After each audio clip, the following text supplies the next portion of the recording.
Bill Gates and Steve Ballmer, the two leaders of Microsoft, are known as one of the world's best business duos. Last week, Gates handed the reins over to his Harvard friend by naming Ballmer Chief Executive Officer.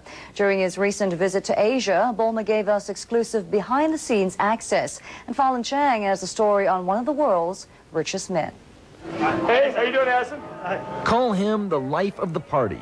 With his hearty laugh, booming voice, and beefy physique, Steve Ballmer is arguably Microsoft's most charismatic figure. Nice to meet you. At this private party in Hong Kong, his employees waited in long lines to greet the man known as Bill Gates' best friend. How you doing? Good to see you. Yeah. What are you doing now?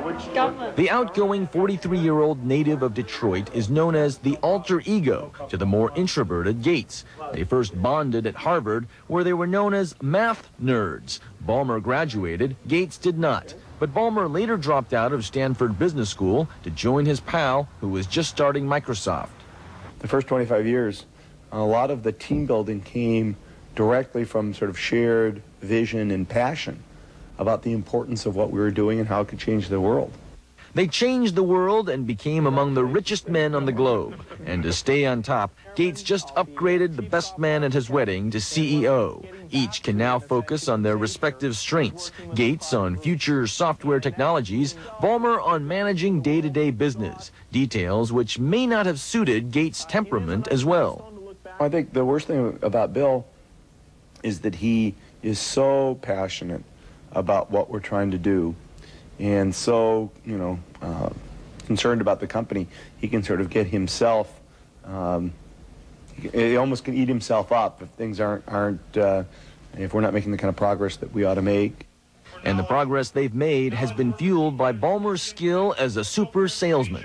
For years, we've been investing in R&D. His bombastic, fist-pounding approach is persuasive, but his shoot-from-the-hip style can be a problem, like when he caused the stock market to plunge by saying tech stocks are overvalued, and when he blasted the Justice Department's antitrust lawsuit. But Ballmer says being direct is a good lesson that he teaches his own children. Oh, I spend a lot of time with my kids. I don't shortchange that. Yeah.